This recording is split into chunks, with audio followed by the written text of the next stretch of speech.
In addition to being an American commander-in-chief, he was the first president of the United States during the period of 1789 until 1797. Let's take a look at the life of George Washington. George Washington was born on February 22, 1732, to a wealthy English family of English origin in Pope's Creek, a town in Westmoreland County, Virginia. In 1657, George's great-grandfather had emigrated to the United States from England. George was the oldest of 6 children of Augustine Washington and his second wife, Mary Johnson Ball, who were married in 1731. George's father, Augustine, was a slave owner. He owned several tobacco plantations and was financially well off. His mother was a pious, spiritually strong, but also stubborn and cruel woman who had an important formative influence on George's life. George was partly like her. He too was headstrong, enterprising, and wanted to control everything in his life and immediate environment. On the other hand, George characterized himself as the opposite of his mother. George was literate, had a broad outlook, and constantly needed positive affirmation from others to feel good about himself. In 1735, when George was 3 years old, the Washington family moved to Little Hunting Creek. In 1738, the family moved again, this time to an estate near Fredericksburg. When George was 11, his father died. Shortly thereafter, George's family moved to Mount Vernon, where George was homeschooled in mathematics, geography, and other subjects. In 1748, at the age of 16, George trained as a surveyor and in that position helped design the town of Belhaven, which is now known as Alexandria in Virginia. In his younger years, Washington was also active in the military. In 1753, for example, he led a small Virginia militia unit that raided a camp of French scouts. During these years, France and England opposed each other during the 7 Years' War, which had started because of clashing colonial aspirations in North America and the struggle over trade in the East Indies. Washington's first battle ended in defeat. In July 1752, George's half-brother Lawrence, who had inherited the family plantation from their father Augustine, died of tuberculosis. After Lawrence's death, the estate was inherited by George in 1761.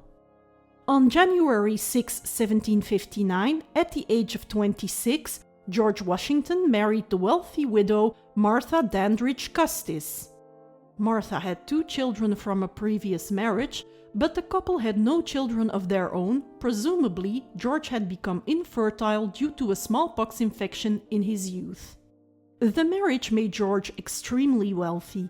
He became one of the richest and most important men in Virginia. George and his wife continued to maintain the plantations they had come to own, keeping up their level of prosperity. In the years following his marriage, George became active in politics. As a plantation owner, he started to denounce the regulations and financial exploitation by the English crown. Washington grew to dislike the English. He was one of the first to raise his voice against the taxes Americans had to pay to a country that was far overseas. A country where, moreover, Americans had no political influence. In the fall of 1774, George became a delegate for Virginia at the First Continental Congress, which was a meeting of 12 of the 13 British colonies that would go on to become the United States in 1789. Americans became fed up with British law and meddling, such as the Proclamation Act of 1763 and the Stamp Act of 1765. The growing political divisions led to war in April 1775, with the first battles being the Battle of Lexington and the Battle of Concord. Washington was appointed General of the American Army to fight the British on June 15, 1775. General Washington provided thorough training for the American troops and led several battles against the English from 1777 until 1781. Although he lost most of the battles, Washington always fought on, showed courage, and thus became the initiator and hero of the American Revolution. In 1780, the American fight for independence started to receive support from France, who were at war with England. The French support caused a turnaround. During the Battle of Yorktown, the British general Charles Cornwallis was forced to surrender, virtually ending the American Revolutionary War.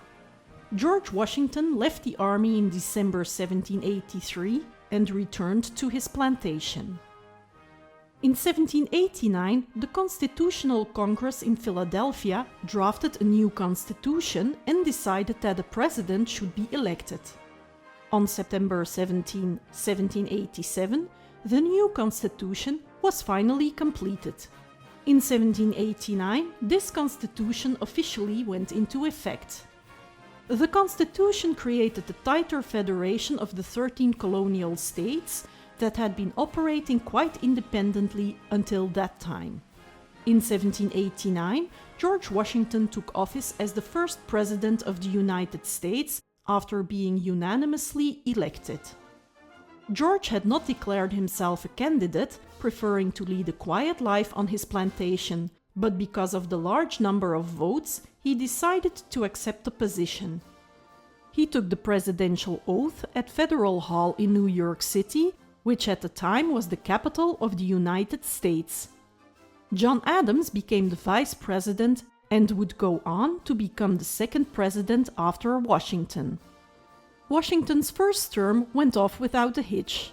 This was due to his political talents, but also due to the qualities of the political associates beside him, including Alexander Hamilton as Secretary of the Treasury and Thomas Jefferson as Secretary of State. One of Washington's famous actions during his first term was to end the so-called Whiskey Rebellion. When Washington signed a bill in 1791 that provided for the taxation of liquor, it led to a major revolt in rural Pennsylvania called the Whiskey Rebellion. Through the Militia Act, Washington established local military militias in 1792, which quickly ended the rebellion under the command of Washington himself, who led the troops into Pennsylvania. Washington was re-elected in 1792. During his second term, Washington had to navigate within the framework of international tensions between Britain and France, who had again gone to war with each other in 1793. President Washington managed to keep the United States out of this conflict. In March 1797, George Washington handed over his presidency to Vice President John Adams. His last action as president was a general pardon for the participants in the Whiskey Rebellion.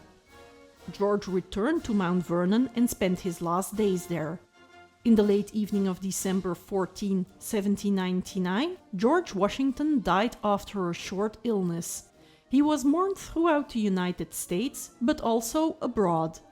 Napoleon Bonaparte, for example, proclaimed 10 days of national mourning in France to honor Washington.